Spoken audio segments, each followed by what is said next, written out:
Guys, how you all doing? We are back at Etang Des Landes. We've been here twice now. This is our second trip and we're hoping to best what we did last time. Last time I had a great trip here. We all had a great time. There was 5 of us. This time there's 3 of us, so hopefully we're in for a better chance, but we'll have to see.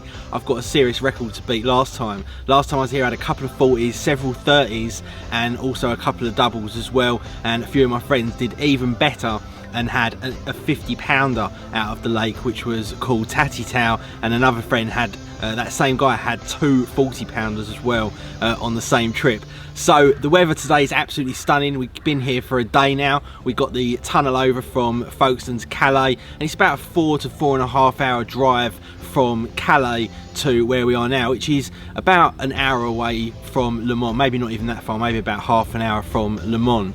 So because we're slightly further south, the temperature here is about 1 to 2 degrees warmer than it is in the UK, or in the south of the UK where I've come from. So actually right now it's fantastic. It's about 20-21 degrees. The only bad thing about that obviously is that we've got higher pressure. As the days go on, I think that we're going to get some much lower pressure, and we're going to get some rain come in and some bad weather, but that could potentially help the fishing. Now we're all set up, we've got our bivvies up, we've chosen our swims, and we've got some bait out there as well. We're going to talk you through all of the bait tactics that we're going to be using, and we're going to talk you through all the rigs that we're using, absolutely everything we're going to talk you guys through. Now obviously we are by no means experts, we're just out here on a normal fishing trip, so just to make that clear, this is just stuff that we like to do and how we like to roll. So hopefully some of you guys will learn from it, or you can leave down in the comments below some things that you would improve upon, and hopefully we'll learn something from you guys as well. Anyway, I'm going to crack on and we'll bring some footage with you. I've got the drone with me, I've got loads of technology as well, just to add a certain dimension to this video, and hopefully you guys will enjoy it.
Fishing Maple Swim, which is the middle of the 3 swims on this side of the bank. As you can see, it's cut back for good access and what have you. You can probably put a pod down there if that's how you like to fish, but I prefer to have it up there so there's a bit of space for you to land fish and just, you know, do what you've got to do. Some people put boats in and, you know, whatever spod from. The bivvy's set back, but it's right on top of the rod, so if you need to come out, you're not going to be breaking your neck and sort of falling over. The features in this swim really, obviously the island, which is probably the main feature of the lake. As you can see, the tree on it just looks absolutely stunning, and I've been sort of baiting up to the front of that. You know, so the majority of it, sticking boilies, spodding, crush boilies, much the same as Adam's been doing. The rigs that I'm fishing bottom baits, with the hair being a bit longer than what I'd usually fish. Reason I'm doing this is that Dave, the man that sort of owns and runs the lake, he's sort of given us, you know, his wisdom and what he knows to work on the lake. So the way I see it, I'd be stupid not to follow what the man says. He's here every day. He knows what, you know, what works and what doesn't work. And yeah, hopefully I'll keep you updated a little bit later with a fish or two.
So here we are in the garden swim. As you can see, plenty of room, very comfortable. And out across I've got lots and lots of water. To my right I've got the willows, which the depths do chamfer off from 4 foot down to 2'4", but it's still no problem whatsoever. And it's a lovely evening here. All we're waiting for now is a nice fish.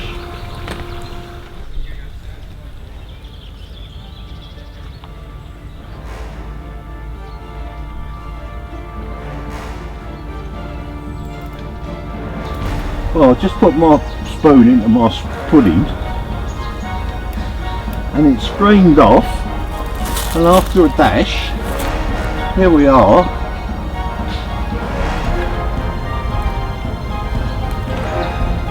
With my friends behind me learning how it's done.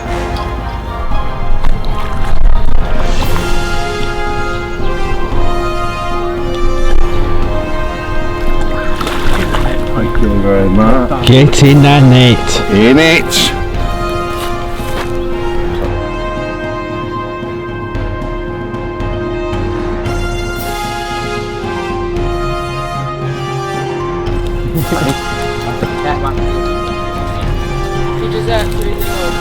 Oh, thanks, Taylor. Thanks, Dave. Hello, mate. Cheers. Well done, Pete. Thank you.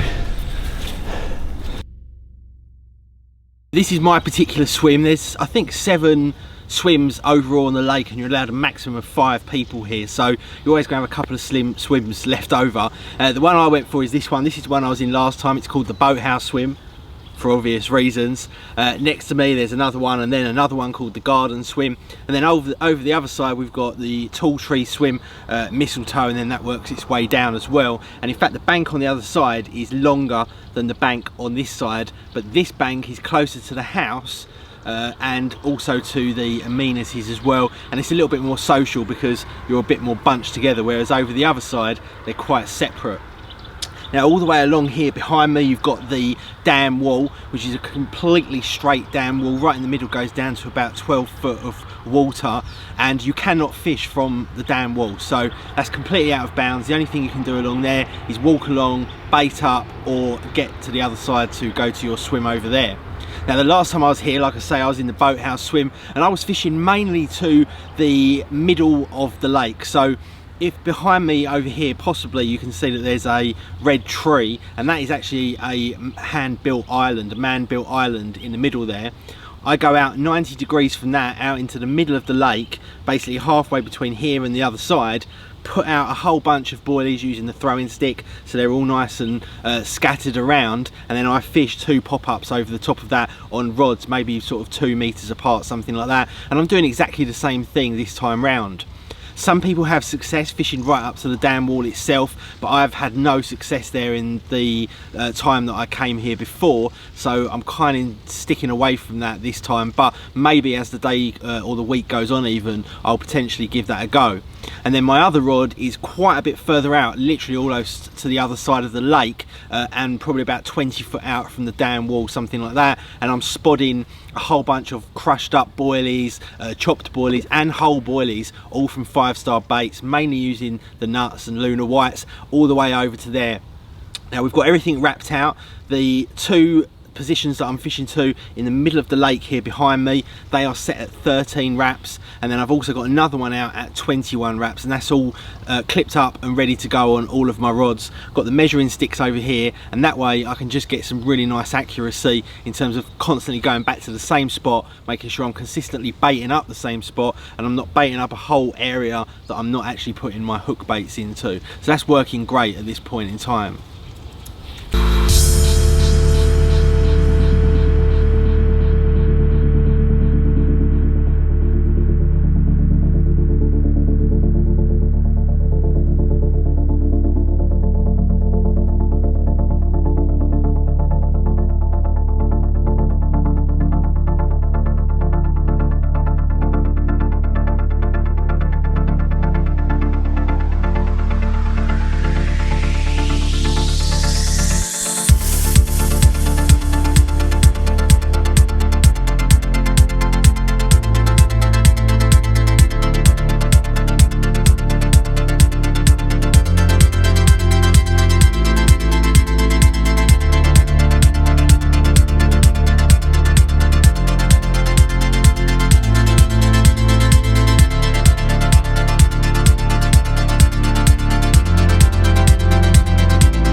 So in terms of the bait that I have as my bait of choice, it's this, made by 5 Star Baits. I'll leave a link in the video description as to where you can get their baits.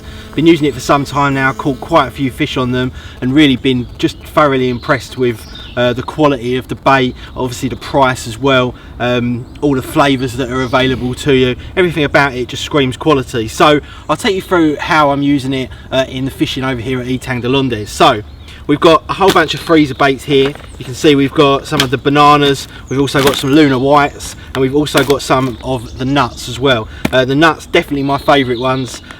Coconut and cream, I think they are. They smell absolutely divine. I'm sure they taste exactly the same, although I'm not willing to test it. And what I've done is I've been air drying some of those over in this air drying bag here, and I'll talk you through the spod mix that I make up. So I use two tools to do it mainly. I've got the chopper and also the crusher. You can get these from any companies that you want to.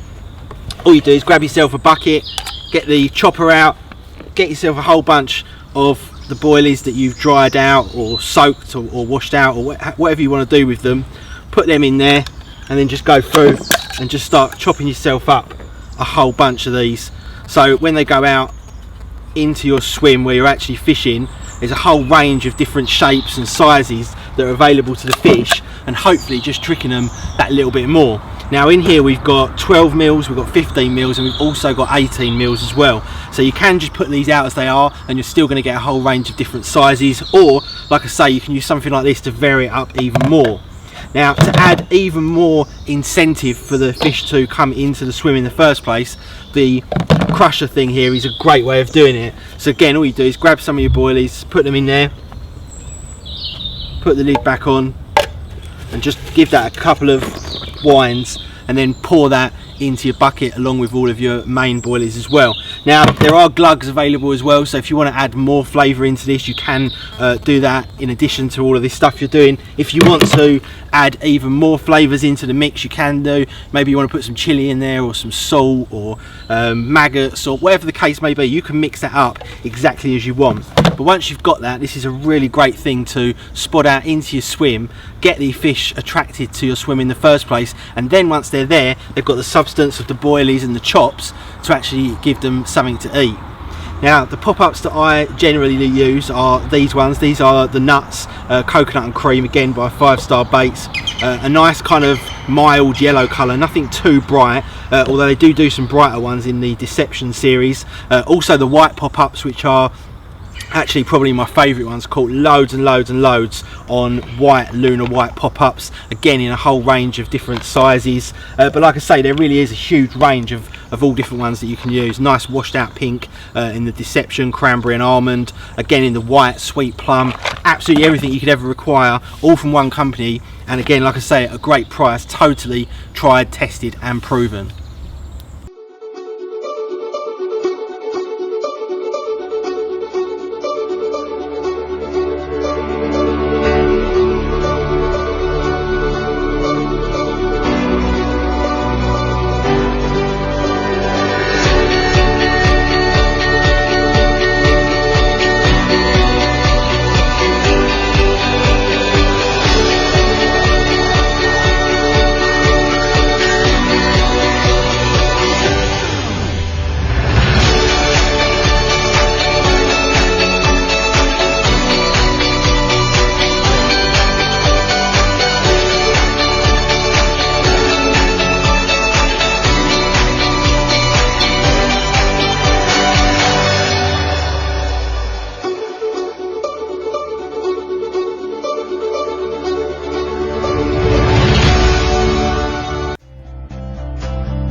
So we've pretty much come to the end of our week here at Etang Des Landes near Le Mans in France. We've had an absolutely great time. As you can see, the place is really beautiful. We've been really welcomed and hosted well by the owners.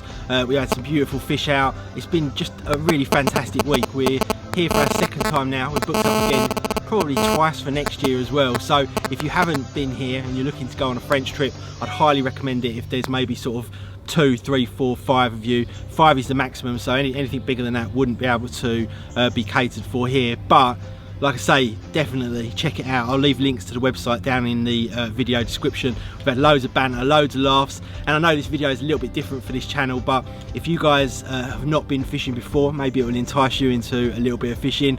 If you haven't, I'll definitely recommend you try it. It seems a strange thing to do, I know, but for guys especially, you get all of the kind of fun of camping, and then you get all the extra fun of being able to hunt an extremely clever, intelligent, wild animal and try and tame it in 12 or 13 foot worth of rods. Anyway guys, that's it from me. I hope you've had a great week. If you've enjoyed this video, please do hit the thumbs up button, and I'll see you all in the next one. Peace.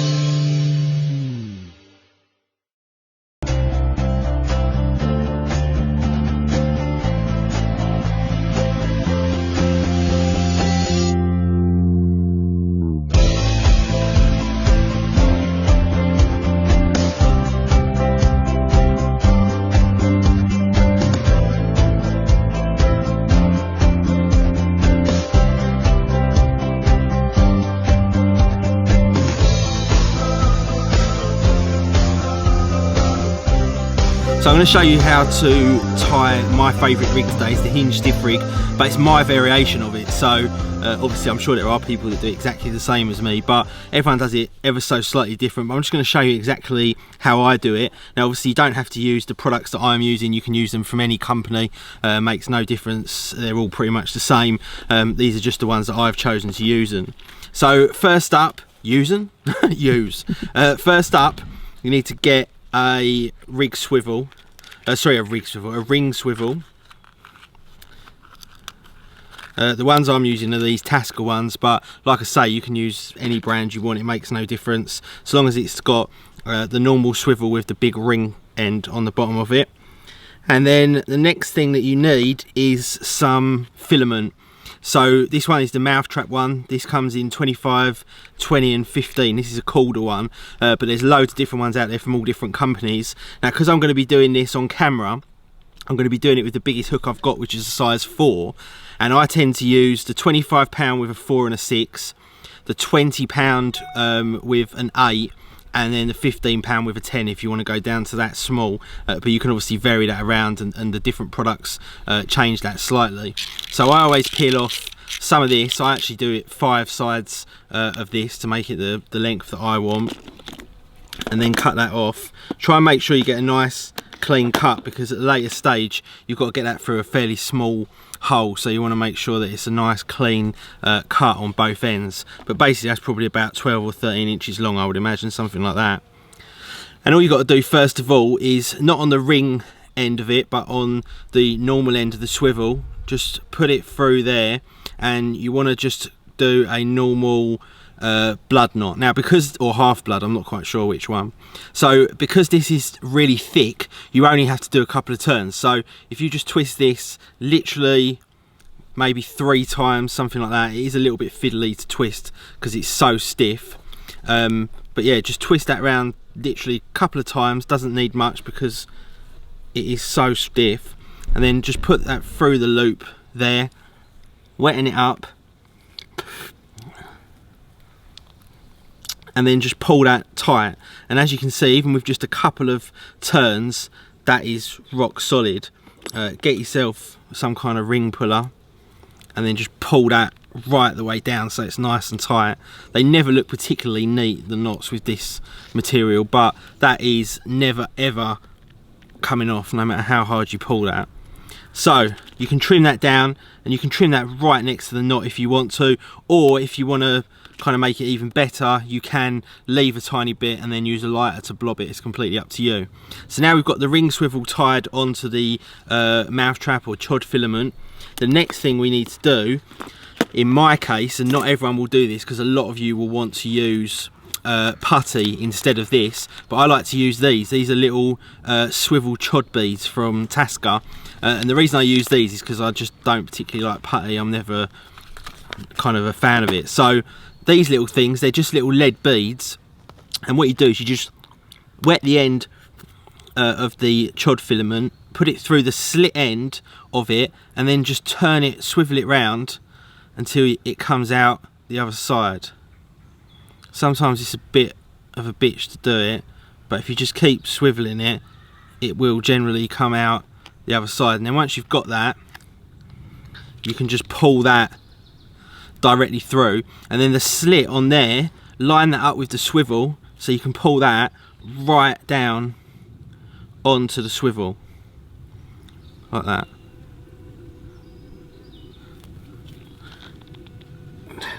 There you go. So it just literally covers the whole top of the swivel up. Now these do come in different sizes. I'm using a huge one here because I'm going to be tying this for a size 4. So we're going to be using maybe like an 18 or 20mm pop-up on this particular one. Usually I'm doing it with a size 6 or a size 8, which is a lot smaller, and Tasca do a smaller version of this bead. So now you've got that set up, that's the bit that is going to tie onto the boom for this particular rig. Now the next bit is tying the hook on. Now, like I say, I wouldn't normally use a size 4 because that's absolutely huge, but what I do use is always a choddy from Calder. If you want to, obviously you can use any hook you want, but it needs to have the outturned eye. Sometimes I use a crank choddy as well, but again, completely up to you. Size 4, like I say, excessive, but I want the camera to be able to see it as clearly as possible. So the next thing that you need to do is grab the end of your chod filament and put it through the opposite way that you normally would, so away from the point, and pull that down. Now I like to have my chod rigs quite low to the floor. I'm not into this kind of having them 3 or 4 inches off the surface, but depending on how far you want it away, you need to do that, but always leave an extra couple of centimeters, because when you pull it tight, the hook is going to come further away. So if you want it real close to the floor, you can actually tie it directly on here like that, so it's touching the swivel itself, and when you go to pull that tight, it will probably be something in the region of maybe a couple of centimeters like that. So I tend to just leave about a centimeter gap worth of line there. And then what you do is you pull that line close up to the hook and then make a loop out of it, like that.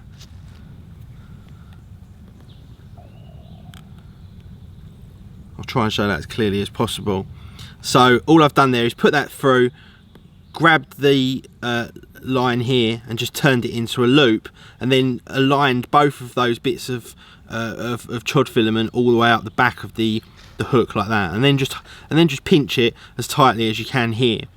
Now what we're going to do is just whip a whipping knot up the shank, and you need to leave a little bit hanging out here because we're going to pull that later on. So what you do is you grab the circle here, the loop, and you go over the point of the hook, so you're going up once in that direction.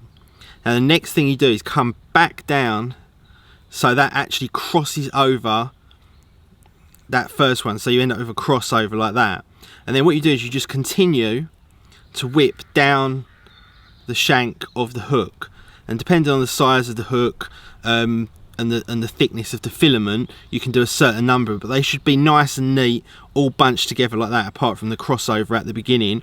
And make sure that your tail end here is coming out at the top of the back of the hook, not right around on the side or something like that. Now once you've done that, you can simply pull the tag end here, and that will pull that knot almost nice and tight. Now don't do it too tight yet, just keep that so it's all kind of bunched together, and then grab whatever tool you're going to use as your rig puller, and then just pull that rig down, pull it nice and tight so they all bunch up right there at the top. And then just make sure that your actual loose bit that's coming off the back is actually coming off the back. So you want all of them, all the loops all bunched up, and then you want this this end bit here, this tag end, coming straight off the back of the hook and aligning perfectly with it, just like that. And these should all be nice and neat here, all ringed up here at the back. Now the next thing that you need to do, now you've got that, is just pull that all nice and tight. So use whatever rig pulley you want. I use this one, and just pull that really, really tight like that, and just make sure it's all aligned. And what you've ended up with then is essentially the core of the chod part of your rig, or the hinge part, whatever you want to call it. So the next thing that you need to do now is grab yourself a micro rig swivel. Now again, I'm using a Calder one, but you can use any tiny little swivel that you want. It's completely up to you. Or even you could use a little ring if you wanted to, and then you could tie your bait onto that. But I like to use a micro rig swivel. And then what you're going to do is grab your rig and then put the micro rig swivel down like that, so it's up there. And the next thing you need to do now is just finish it off by pushing the filament back through the eye of the needle towards the point of the hook. So just push that through like that and pull it up, and that's going to make your D that your rig is going to sit on. Now some people like to have the D quite big, so it sits up like that. Some people like to have them tiny. It's completely up to you, but just adjust it the size that you like. I tend to pull it in quite tight, and then what you want to do is grab yourself a pair of scissors and just cut off the length that you want, that you don't want, and then you're left like this.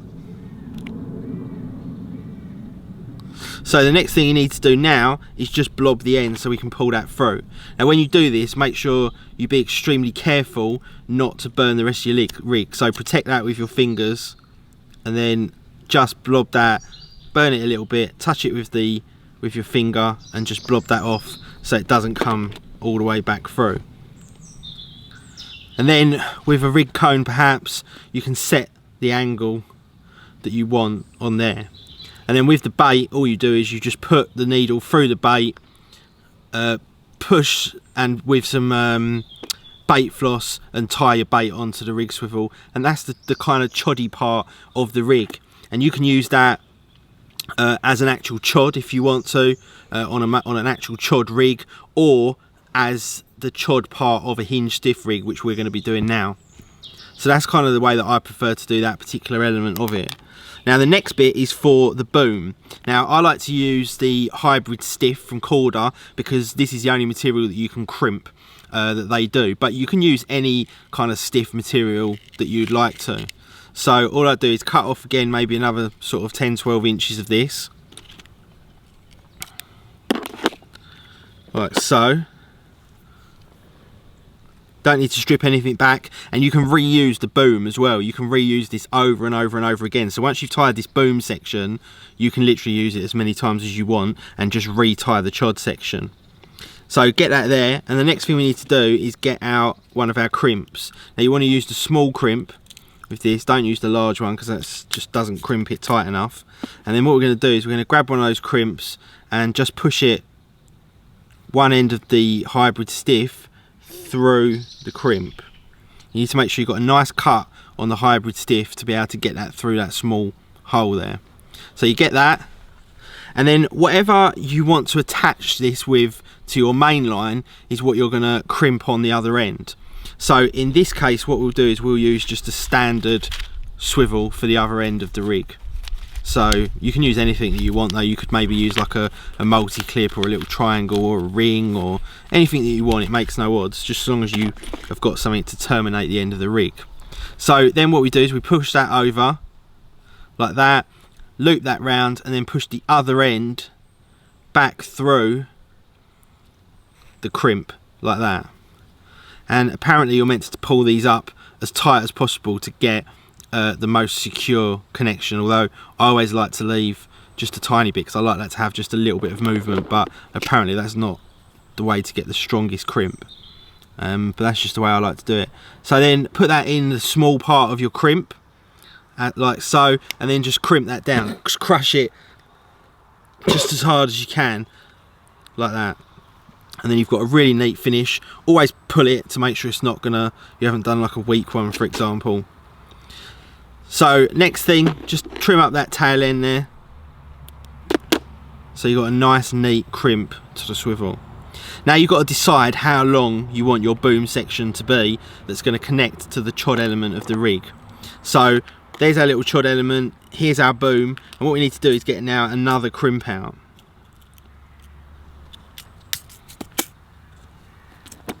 So get your crimp, and again just put that through onto your hybrid stiff, just like that. Now get the rig that we made earlier, put that through the large end, the ring end of the ring swivel, and again back through the crimped section there. And depending on how long you want your boom section, at the moment I'm probably going to do mine about 6 or 7 inches, so I want to pull that right the way down, something like, maybe something a bit longer than that, maybe something like that. And again push the crimp right the way up to the ring swivel, put it in the small section there, oh, and just pull that, crush that nice and tight there. Then you can again cut off the tag end. You can go right up close as well to that crimp, no problem.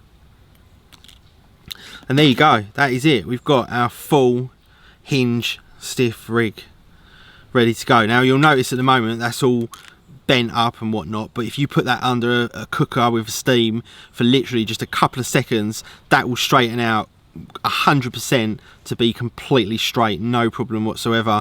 And again, if you want a certain angle in the chod part of it, just put that on a maybe a rig cone or something like that, or just hold it, steam it up, and it will stay in that shape regardless of how hard you're casting or anything else. And that is it. That is my Adam Matthews hinge stiff rig completely tied up and ready to go.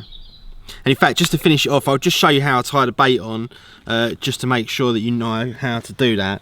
So let me just grab a bait and I'll put it on, just in case you're not familiar with sort of how to bait this up without using a hair, for example. So all you do is you grab yourself a pop-up, make sure it is a pop-up. This is a bottom bait for demo purposes, but make sure you use a pop-up. Get yourself some bait floss or some dental floss, whatever the case may be. Grab your rig and then put the bait floss through the micro rig swivel on the back of it, just like that. Now what you do is get your baiting needle, put it through your pop-up like so, and do it at the top of the bait floss, otherwise it's difficult to work out. And then just pull the bait down onto the rig swivel like that, and that will literally sit up just like that, but this bit will be completely straight, and that will sit in the water just like that. And then all you need to do now is tie a knot in the bait floss, put a little bait stop thing in there just like that, tie it over it, and then blob it off again with the lighter to make it all nice and neat. And that is the rig that you will end up with, just like that.